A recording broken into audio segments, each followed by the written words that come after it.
Okay, so basically, long story short, my time in Billingshurst is over. And, well, by the time you watch this, I would have moved to Worcester Park, South London, for those of you that don't know. But yeah, as you can tell by these clips, it was Ellis driving in the car with Jamie as the passenger. We got a nice bite to eat at McDonald's as well. But yeah, this is just kind of a video to just explain what this means in terms of JKD. But first, let's go to the old visual, shall we? Just have a look at this for a minute. So this is my new gaff. Unbelievable, Jeff. He's only gone and moved out of Billingshurst and he's moved into Worcester Park. That's me in the mirror, look. But yeah, cheeky house tour, lol. So the front door is here, you walk in here, you've got the kitchen straight ahead of you, which is filled with my stuff. You've then got the front room, recently Dad's wedding. Yeah, it's all nice, Walk that way. Bedroom, bathroom, mirror. This is my gaff for the next however long I'm here. Right, so you've just seen basically what my new house looks like. But yeah, in terms of what this means for JKD in the future, does this mean the end? Probably not. I can still make videos from here. Dan is off to uni, but he still says he's willing to edit if we send him stuff. So, and I know Jamie's keen to keep it going. So I don't think it's going to be the end for JKD. It's going to be a change, as you've seen. It's going to be quite a big change. There will be a lot less frequent joint videos, but I think that was a given anyway. So yeah, just in terms of my time in Billingshurst, there's just a few people that I want to thank for being part of and like making Billingshurst just an incredible time for me. Obviously Jamie and Dan I'm going to start off with. Obviously I started the channel with those. It's so strange to think that I met Jamie, well, I knew of Jamie, but I only started speaking to Jamie about a year ago. Literally that, and I started off the channel by myself, and then I asked Dan to edit a video, and then I don't know how Dan got involved in it, to be totally honest with you. Ricky Jeffers, mate, what an absolute G, mate. Just cheers for being an absolute G over however many years it's been, mate. Honest to God, like if there's a kid that's been there for me since day one, yeah, it's that geezer. James Lloyd, mate.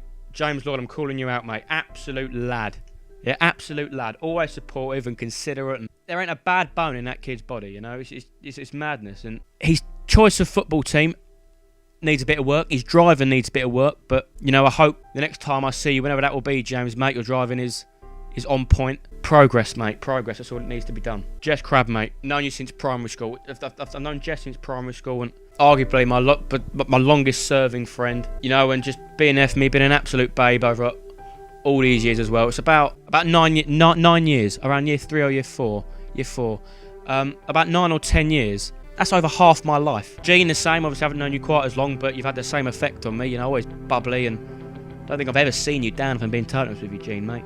And then Ellis as well. Again, it's weird to think I've known Ellis a less amount of time than I've known Jamie. I don't even know how we started speaking. It's just so weird to think how I've known Ellis for literally just under a year. But again, always supportive, always there for me and stuff like that. And it's just people like that you know just stick with you forever. You know what I'm saying? Harry, mate. Harry Gosland. I've known Harry Gosland for like 5 months, and it feels like I've known him for 5 years.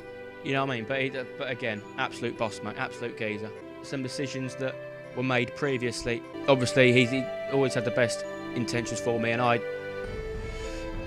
mean, I did see them, but didn't really take them in the right way. But you know, I hope he can understand that from my point of view. But again, always absolute G, mate. Absolute G. Sophie, again, no words. Absolutely no words. Literally, within a matter of months. Oh man, I don't even know. Like, literally turned into one of my best friends in just a matter of months. And again, like, just always supportive, always there for me and stuff like that. And it's just so comforting to know that I have so many of these people that are there for me like that. And then obviously you've got like Dan Eady, Jack Sanders, Beth, you know, and all the others as well. Because there's so many people like that I mean, might not come across like that, but I'm friends and have known and still know so many people. It would be so long if I was just to address everyone individually.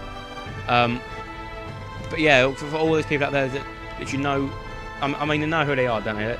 less ones. But again, absolute G's. Just cheers for making my time in Billingshurst an absolute incredible time. Like, honestly, absolutely incredible.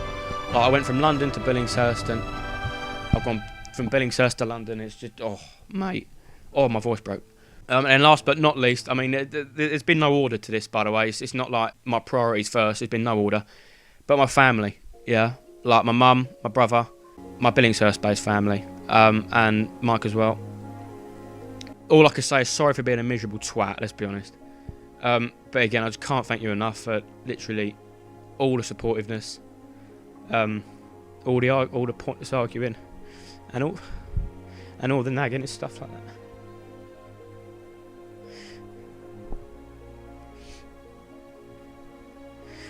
But yeah, cheers for making my time in Billingshurst the best time of my life, honestly. And sound like a right pussy, didn't I? But yeah, so I'm not doing this behind a camera either, that's a relief, innit? But yeah, just cheers for all you lot, and I'll see you on the other side, yeah? God, I sound like I'm dying.